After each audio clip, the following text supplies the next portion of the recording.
ಕರ್ನಾಟಕ ರಾಜ್ಯ ಮುಕ್ತ ವಿಶ್ವವಿದ್ಯಾನಿಲಯದ ಸ್ಪರ್ಧಾತ್ಮಕ ಪರೀಕ್ಷಾ ತರಬೇತಿ ಕೇಂದ್ರದ ವತಿಯಿಂದ ಕೇಂದ್ರ ಲೋಕಸೇವಾ ಆಯೋಗದವರು ನಡೆಸಲಿರುವ IAS ಹಾಗೂ KAS ಸ್ಪರ್ಧಾತ್ಮಕ ಪರೀಕ್ಷೆಗಳಿಗೆ 50 ದಿನಗಳ ತರಬೇತಿಯನ್ನು ಮೈಸೂರಿನ ಕೇಂದ್ರ ಕಚೇರಿಯಲ್ಲಿ ನಡೆಸಲು ನಿರ್ಧರಿಸಲಾಗಿದೆ.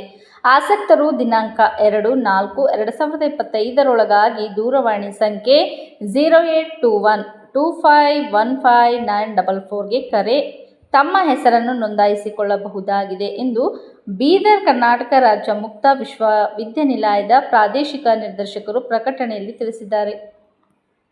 ಬೀದರ್ ಜಿಲ್ಲಾ ಪೊಲೀಸರಿಂದ ಪೊಲೀಸ್ ಕವಾಯತು ಮೈದಾನದಲ್ಲಿ ಪೊಲೀಸ್ ಧ್ವಜ ದಿನಾಚರಣೆ. ಕರ್ನಾಟಕ ರಾಜ್ಯದಲ್ಲಿ 1965 ಏಪ್ರಿಲ್ 2ನೇ ತಾರೀಖಿನಂದು ಕರ್ನಾಟಕ ರಾಜ್ಯ ಪೊಲೀಸ್ ಕಾಯ್ದೆ ಜಾರಿಗೆ ಬಂದ ಸವಿನೆನಪಿಗಾಗಿ ಪ್ರತಿ ವರ್ಷ ಏಪ್ರಿಲ್ 2ನೇ ತಾರೀಖಿನಂದು ಪೊಲೀಸ್ ಧ್ವಜ ದಿನಾಚರಣೆಯನ್ನು ಆಚರಿಸಲಾಗುತ್ತಿದ್ದು, ಇಂದು ಬೀದರ್ ಜಿಲ್ಲಾ ಪೊಲೀಸ್ ಕವಾಯತು ಮೈದಾನದಲ್ಲಿ ಪೊಲೀಸ್ ಧ್ವಜ ದಿನಾಚರಣೆಯನ್ನು ಆಚರಿಸಲಾಯಿತು. ಈ ಕಾರ್ಯಕ್ರಮದ ಮುಖ್ಯ ಅತಿಥಿಯಾಗಿ ಘನಶ್ಯಾಮ್ ನಿವೃತ್ತ PSI ಅವರಿಗೆ ಸನ್ಮಾನಿಸಿ ಅತಿಥಿಗಳಿಗೆ ಪೊಲೀಸ್ ಗೌರವ ವಂದನೆ ಸಲ್ಲಿಸುವುದರ ಮೂಲಕ ಧ್ವಜ ದಿನಾಚರಣೆಯನ್ನು ಆಚರಿಸಲಾಯಿತು. ಕಾರ್ಯಕ್ರಮಕ್ಕೆ ಆಗಮಿಸಿದ ಅತಿಥಿ ಗಣ್ಯರವರಿಗೆಲ್ಲರಿಗೂ ಪೊಲೀಸ್ ಧ್ವಜವನ್ನು ಹಂಚಲಾಯಿತು. ಇದರಿಂದ ಸಂಗ್ರಹವಾಗುವ ಧನವನ್ನು ನಿವೃತ್ತ ಪೊಲೀಸ್ ಅಧಿಕಾರಿ ಹಾಗೂ ಸಿಬ್ಬಂದಿಯವರ ಕಲ್ಯಾಣ ನಿಧಿಗೆ ಬಳಸಿಕೊಳ್ಳಲಾಗುತ್ತದೆ. ಈ ಕಾರ್ಯಕ್ರಮದಲ್ಲಿ ಆಹ್ವಾನಿತ ಅತಿಥಿಗಳು ಬೀದರ್ ಜಿಲ್ಲಾ ಪೊಲೀಸ್ ಅಧಿಕಾರಿ ಹಾಗೂ ಸಿಬ್ಬಂದಿ ವರ್ಗದವರು, ನಿವೃತ್ತ ಅಧಿಕಾರಿ ಸಿಬ್ಬಂದಿ, ಲಿಪಿಕ್ ಅಧಿಕಾರಿ ಸಿಬ್ಬಂದಿ ಹಾಗೂ ಮಾಧ್ಯಮ, ಅಕ್ಷರ ಮಾಧ್ಯಮ ಮಿತ್ರರು ಉಪಸ್ಥಿತರಿದ್ದರು. ಸ್ಪೀಕರ್ ಅವರು ಕಾಂಗ್ರೆಸ್ ಪಕ್ಷದ ಕೈಗೊಂಬೆಯಾಗಿ ವರ್ತಿಸುತ್ತಿದ್ದಾರೆ ಎಂದು ಬಿಜೆಪಿ ರಾಜ್ಯಾಧ್ಯಕ್ಷ ಹಾಗೂ ಶಾಸಕ BY ವಿಜೇಂದ್ರ ಅವರು ಆರೋಪಿಸಿದ್ದಾರೆ. ಬಿಜೆಪಿಯ 18 ಶಾಸಕರನ್ನು 6 ತಿಂಗಳ ಕಾಲ ಅಮಾನತು ಮಾಡಿದ ಕ್ರಮವನ್ನು ಖಂಡಿಸಿ ಬೆಂಗಳೂರಿನ ವಿಧಾನಸೌಧದ ಕೆಂಗಲ್ ಹನುಮಂತಯ್ಯ ಪ್ರತಿಮೆ ಬಳಿ ಇಂದು ಪ್ರತಿಭಟನೆ ನಡೆಯಿತು. ಈ ಸಂದರ್ಭದಲ್ಲಿ ಮಾಧ್ಯಮಗಳ ಜೊತೆ ಮಾತನಾಡಿದ ಅವರು, ಬಿಜೆಪಿಯ 18 ಶಾಸಕರ ಅಮಾನತು ಕ್ರಮ ಸಂವಿಧಾನ ಬಾಹಿರ ಎಂದು ಆಕ್ಷೇಪಿಸಿದರು.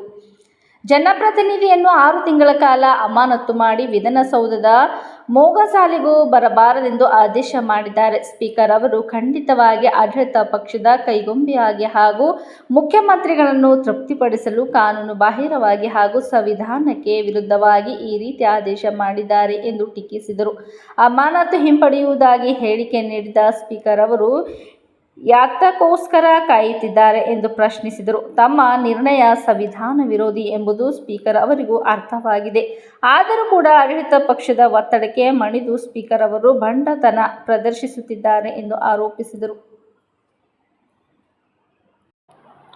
ಕಾನೂನು ಸುವ್ಯವಸ್ಥೆ ಮತ್ತು ಬಂಡವಾಳ ಹೂಡಿಕೆ ಹಾಗೂ ಅಭಿವೃದ್ಧಿ ಮತ್ತು ಉದ್ಯೋಗ ಸೃಷ್ಟಿ ಒಂದಕ್ಕೊಂದು ನೇರ ಸಂಬಂಧವಿದೆ. ನಿರುದ್ಯೋಗ ಬಹಳ ದೊಡ್ಡ ಸಮಸ್ಯೆ ಆಗ್ತಿದೆ. ಇದನ್ನು ನಿರ್ವಹಿಸಬೇಕಾದರೆ ಕಾನೂನು ಸುವ್ಯವಸ್ಥೆ, ಶಾಂತಿ ಪಾಲನೆ ಉತ್ತಮವಾಗಿರಬೇಕು ಎಂದು ಮುಖ್ಯಮಂತ್ರಿ ಸಿದ್ದರಾಮಯ್ಯ ಅವರು ಕರೆ ನೀಡಿದರು. ಕೋರಮಂಗಲ ಕವಾಯತು ಮೈದಾನದಲ್ಲಿ ನಡೆದ ಪೊಲೀಸ್ ಧ್ವಜ ದಿನಾಚರಣೆಯಲ್ಲಿ ಮುಖ್ಯಮಂತ್ರಿಗಳ ಪದಕ ಪುರಸ್ಕೃತರಿಗೆ ಪದಕಗಳನ್ನು ಪ್ರದಾನ ಮಾಡಿ ಮಾತನಾಡಿದ ಸಿದ್ದರಾಮಯ್ಯ, ತಂತ್ರಜ್ಞಾನದ ಬೆಳವಣಿಗೆಯಿಂದ ಸೈಬರ್ ಅಪರಾಧಗಳು ವ್ಯಾಪಕವಾಗಿ ಹೆಚ್ಚುತ್ತಿವೆ. ಅದೇ ತಂತ್ರಜ್ಞಾನದ ಸಾಧ್ಯತೆಗಳನ್ನು ಬಳಸಿಕೊಂಡು ಸೈಬರ್ ಅಪರಾಧಗಳನ್ನು ನಿಗ್ರಹಿಸಬೇಕು ಎಂದರು. ಮಾದಕ ವಸ್ತು ಮುಕ್ತ ರಾಜ್ಯ ಮಾಡುವುದು ನನ್ನ ಗುರಿ. ಇದಕ್ಕಾಗಿ ಬಹಳಷ್ಟು ಶ್ರಮಿಸಬೇಕು. ಪೊಲೀಸರು ಮಾದಕ ವಸ್ತು ಜಾಲವನ್ನು ಬೇರು ಸಮೇತ ಕಿತ್ತುಹಾಕಲು ಪಣ ತೊಡಬೇಕೆಂದು ಕರೆ ನೀಡಿದರು. ಪದಕಗಳನ್ನು ಪಡೆದವರು ಬೇರೆಯವರಿಗೆ ಪ್ರೇರಣೆಯಾಗಬೇಕು. CM ಪದಕ ಪಡೆಯಲು ದಕ್ಷತೆ, ಪ್ರಾಮಾಣಿಕತೆಯಿಂದ ವೃತ್ತಿಪರತೆ ತೋರಿಸಬೇಕು. ಕಳೆದ 2 ವರ್ಷಗಳಲ್ಲಿ ಅಪರಾಧಗಳ ಸಂಖ್ಯೆ ಇಳಿಮುಖ ಆಗುತ್ತಿದೆ. ಇದು ಇನ್ನಷ್ಟು ಕಡಿಮೆ ಆಗಬೇಕು ಎಂದರು.